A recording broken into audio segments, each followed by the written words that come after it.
another Vincent ASMR video.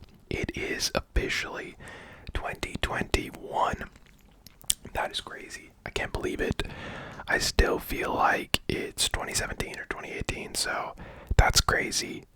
Today, we're going to be talking about some albums that are coming out this year, some rumored projects, some are confirmed, and we're just going to be getting into all of that. But before the video, don't forget to like this video. If you do enjoy, don't forget to comment if you guys do want to see a part 2 to this, a part 2 to any other stuff I do on this channel, or any suggestions for any content. And finally,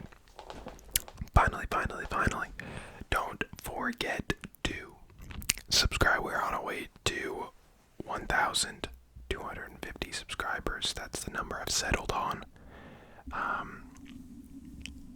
Just had to scoot the mic over a little bit. Alright, let's get into it. The album that I am most excited about, or the albums that I'm most excited about. Number 1, Mr. Travis Scott releasing Utopia in February. Yeah, I'm hype. I'm super hype. He released a single for this in September, October. Franchise featuring Young Thug and MIA. It was not very well received. I was not its biggest fan. And then he also released Highest in the Room. I think that was like a year or so ago now. Maybe more. And I enjoyed that one a decent amount. So yeah, this should be interesting. Obviously he's on his, I think, he had Rodeo, then Birds in the Trap, then Astroworld, so this will be his 4th studio album. I'm excited. He always comes in with some crazy production compared to a lot of his contemporaries. Yeah, he never fails to amaze me on the production side. He's not the most lyrical rapper, but definitely comes in with some interesting storylines and lyrics and very catchy hooks and choruses. That's kind of trademark Travis Scott. But yeah, I'm excited. I'm excited to see what kind of features he brings onto this project. He tends to have some interesting people he works with, not just in hip-hop, but also in other genres. He works a lot with Kevin Parker from Tame Impala. So yeah, I'm excited for that. Utopia, I think it's rumored to be February 21st. No. Maybe not. I'm not sure.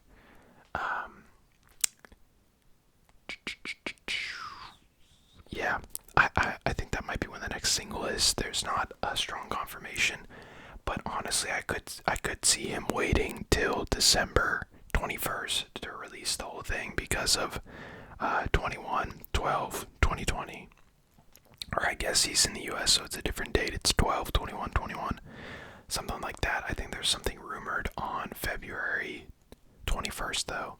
It would be like 02/21/21 or something like that. I don't know. We'll see more.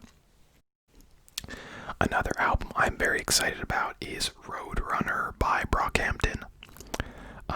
A little more low-key. Brockhampton are a rap collective based in the US. They're in total they're like 12 or 13 members or something, but 6 artists within that. And then there's some art directors, some producers, and some other stuff like that. Like, just a big mix of different stuff. But yeah, they released their Saturation trilogy of albums. I think, how long ago was that? That was probably like 3 years ago. Probably some of the most interesting rap music to be released that year. Super innovative, super different. Especially different to the kind of like big trap music that's going on now. So yeah, pretty diverse group of talents. And they're planning to release their 6th studio album, I think. called Roadrunner. They released 2 albums since the Saturation trilogy, and I think their fan base kind of agrees that those were the best albums. So I'm definitely looking forward to hearing more from them. There's rumors that they're going to be dropping a single in the next month or so. There's been a lot of stuff going on Instagram, just with them kind of leaking things on live and stuff. Although I don't really know if it counts as leaking if you're leaking it yourself. But yeah, I'm pretty excited for that one. I'm sure it'll have some hits. I'm sure it'll have some slow songs, some more upbeat ones. So yeah, overall very excited for that one. And that does not have a confirmed release date yet, not even a confirmed month or time period, but a lot of people are speculating 2021. They did not drop an album last year, so. Next we have Drake, the biggest name in rap. Probably, I don't know who would be bigger. Definitely the biggest person in rap over the past decade. He is releasing his project, Certified Lover Boy. I'm not a big fan of that title, but Certified Lover Boy, it is rumored to be released in January.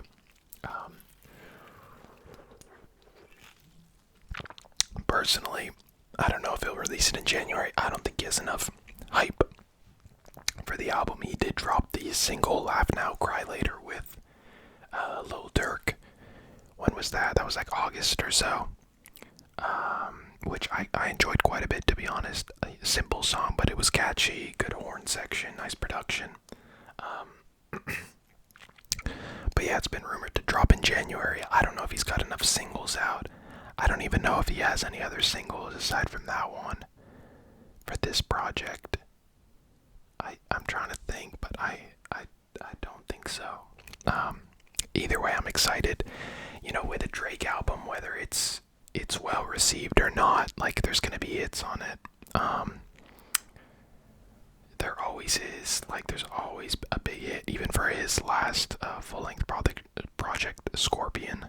That wasn't very well received, but you know, then you have a hit like Non-Stop that came off of that was just huge. Or you know, just I feel like anything he drops is gonna be big, so it's definitely something worth listening to when it comes out. That way you kind of know what you're gonna be listening to for the next year on the radio and at parties. So yeah, I think that's rumored to drop in January. I don't know if it's gonna. I don't know why he would drop it in January, but yeah, I suppose he did release Dark Lane demo tapes last year, which was kind of just like a little mixtape thing. I really was not a fan of. But yeah, we'll see. We'll see what comes from Drizzy Drake. Next, we're gonna go a little bit into rock. We got the Foo Fighters with Medicine at Midnight. I believe it's a February release, confirmed. They just dropped another single for it. Was it last Friday? I don't know. The singles, I've listened to 2 of the singles. I don't know if there's more singles out. They've been interesting, you know. I don't think it's been anything huge. I don't think they're releasing some insane music that's super innovative.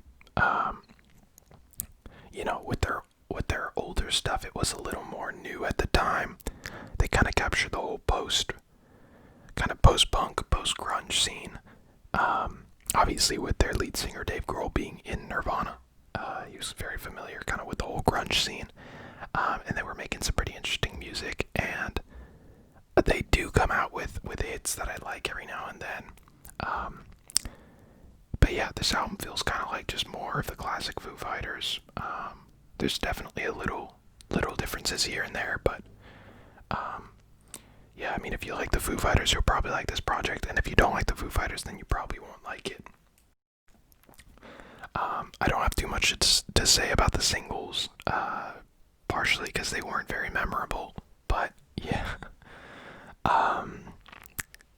And yeah, That'll be out in, I think it's mid-February, but I could be wrong. Next, we have Greta Van Fleet, another rock band, The Battle at Garden's Gate, and that has an April release date. I haven't heard any of the singles. I am not a very big Greta Van Fleet fan at all. I find their music pretty boring in terms of new ideas and kind of just bringing something new to rock music. It just feels very much like just trying to revive old sounds rather than kind of developing something new. And, yeah, I don't know. I mean, there's definitely some rock bands now that are still, like, developing new things. I mean, especially in the last few years, you have the Arctic Monkeys, you have the Strokes with their new album last year. But Greta Van Fleet feels very recycled to me. But if you are a big Greta Van Fleet fan, that there is hope. You do have an album this year, so that's exciting. The Battle at Garden's Gate in April. Let's get into Weezer. Weezer with Van Weezer is their album coming out.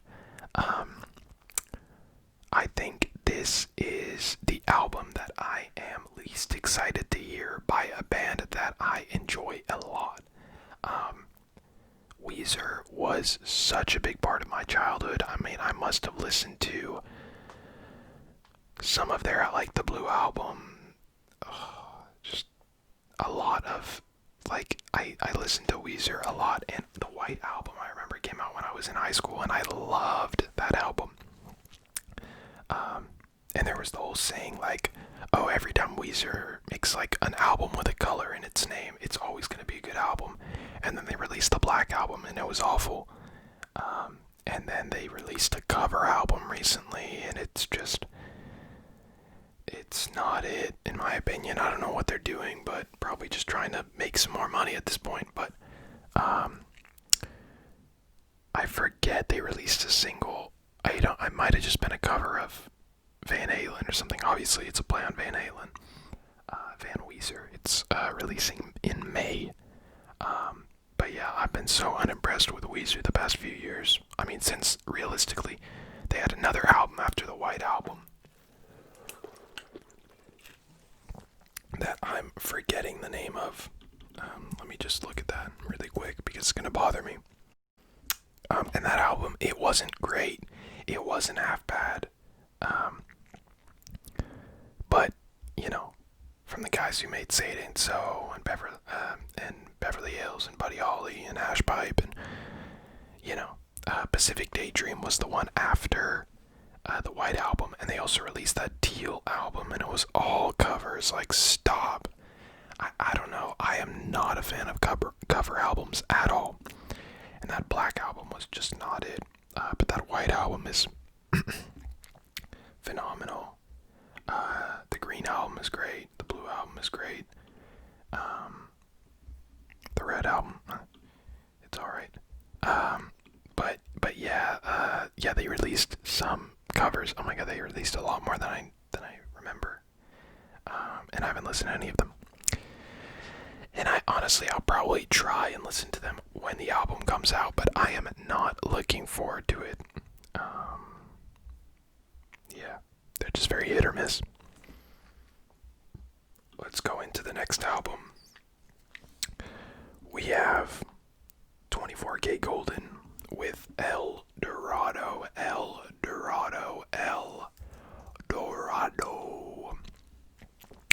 24K Golden, recent XXL freshman. Yeah, he's absolutely blown up this year, obviously with his hit single Mood, and he's been in some other stuff as well, but that's been his main rise to fame, kind of that, and just using TikTok successfully. He had Valentino as well, City of Angels. Yeah, talented guy, good rapper, good singer as well. He's kind of just riding that singer-rapper wave, I think. And yeah, it's fairly just inoffensive pop music. He released a single recently that I wonder if that'll be on it. I think it was Coco. I was very much not a fan of that.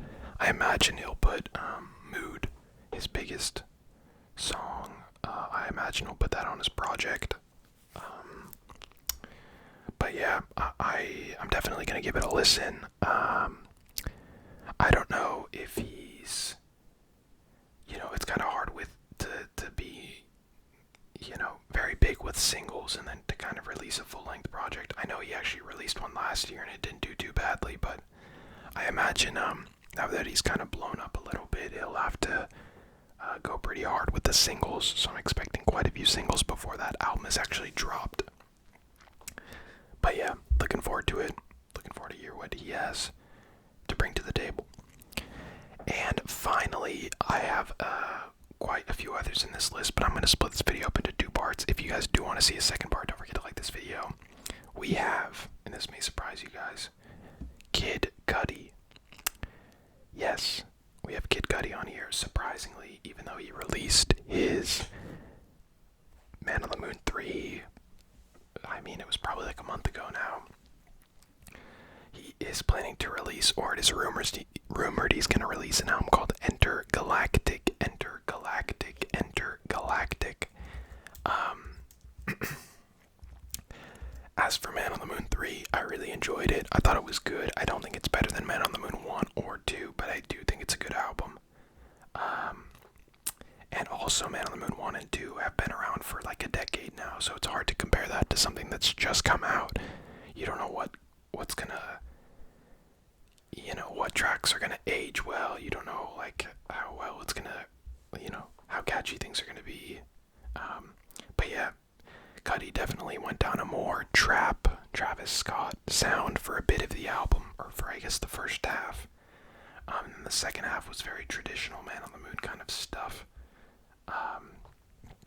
But yeah, good project, great production as always. And yeah, Intergalactic, I wonder, Cudi hasn't exactly had the most success with albums that aren't Man on the Moon albums. He obviously had Speeding Bullet to Heaven, which was very hated on.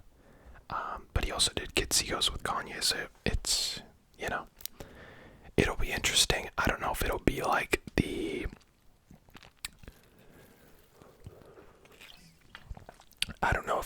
kind of like B-sides and extra tracks from Man on the Moon 3, or if it'll actually be a whole other project. I do think he should step up his single game a little bit, though. He really doesn't drop many singles, and I think that would help more. I mean, maybe it's just his style, but I don't know. That's my personal opinion. But yeah, I'm pretty excited for that one. I'll definitely give that a listen, especially after, how good Man on the Moon was. Or Man on the Moon 3, sorry. It didn't disappoint. So, yeah. That's going to be it for this video, guys. If you do want to see a part 2, don't forget to like this video.